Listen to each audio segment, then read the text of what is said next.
हो राम।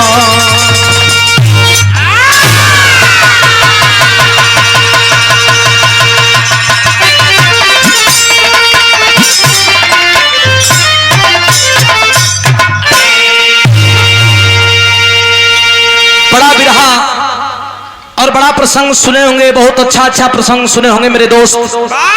लेकिन ये शाहपुर गुड़िया तारा मैदान में एक ऐसा प्रसंग प्रस्तुत करने जा रहा हूं, हमें आशा नहीं बल्कि पूरा विश्वास है कि अगर इसे आप लोग ध्यान चित लगा करके सुनेंगे तो मेरा आया हुआ सफल हो जाएगा। कैसे मास्टर? बिरहा में 4 लाइन भूमिका का भाव कैसे?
नाग पचैया के दिन, नाग पंचमी के दिन इस बात को ख्याल रखिएगा कि भारत में महाभारत,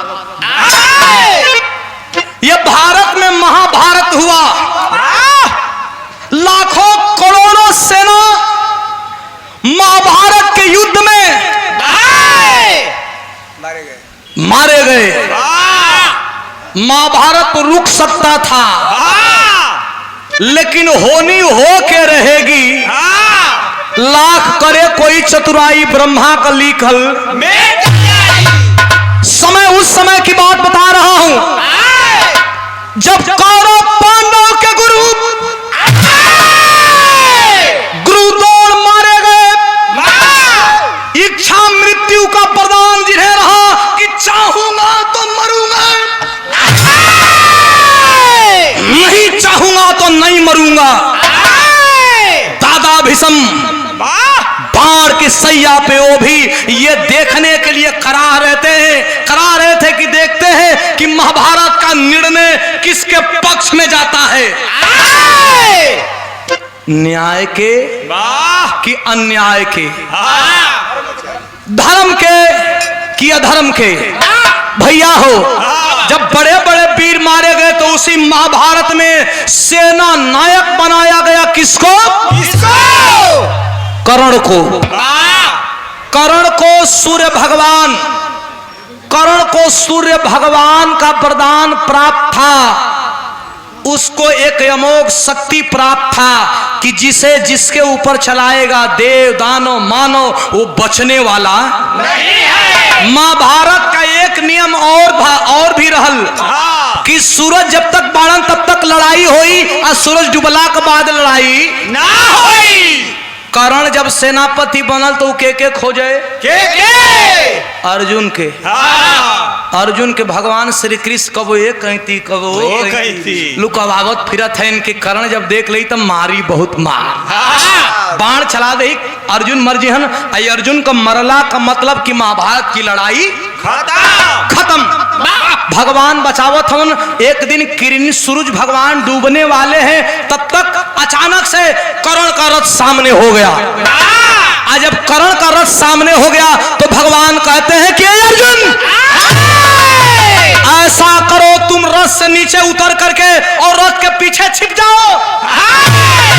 अर्जुन कहे लगलन कि अभी सूर्य भगवान भी हैं, लड़ाई का मैदान भी है, मैं नहीं लड़ूंगा तो लोग क्या कहेंगे। भगवान कहते हैं जब जैसन तब तैसन ना बुझे तो कहाँ उतर जा।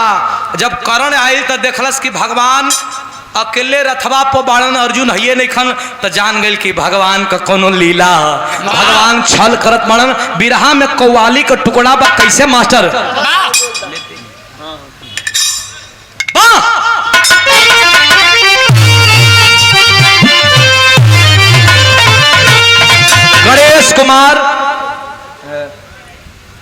गणेश कुमार जी के द्वारा पुरस्कार देवल गइल बा। कोट कोट प्रणाम, धन्यवाद प्रणाम।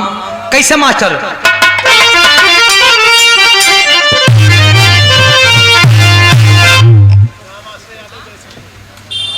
रामाश्रय यादव जय सिंहपुर ना, सही है ना। पुरस्कार दिल बनी पूज्य हमारे आदरणीय चाचा जी के द्वारा सम्मान, बहुत बहुत धन्यवाद। कैसे मास्टर।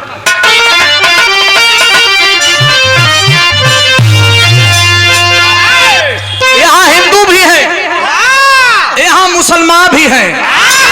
ये महाभारत हिंदू के लिए है, लेकिन ये कव्वाली हमारे मुसलमान भाइयों के लिए है।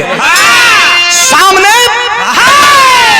मजार भी है, बाबा का दरबार भी है, दरगाह भी है। तो कैसे मास्टर।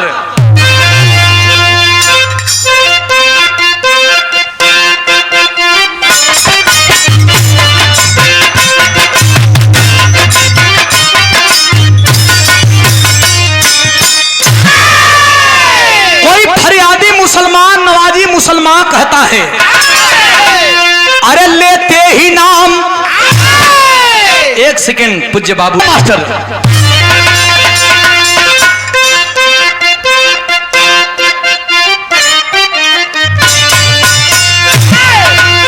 अरे लेते ही नाम नवाजी मुसलमान कहते हैं, लेते ही नाम ख्वाजा का तूफान हट गया। लेते ही नाम ख्वाजा का,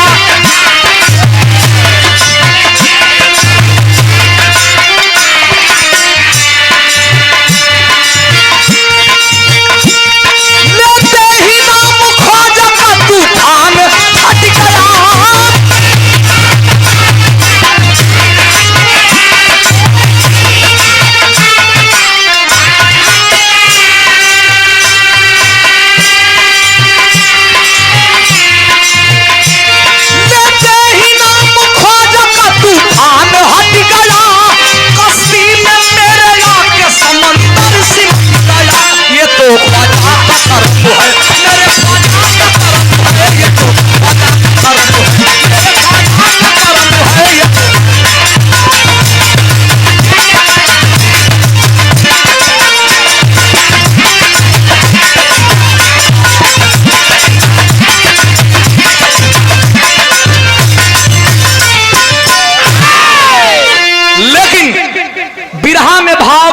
प्रति है कि वीर कैसन होखे के कैसन मास्टर। अरे चट्टान, अरे चट्टान चटक जाय सिंह के दहा।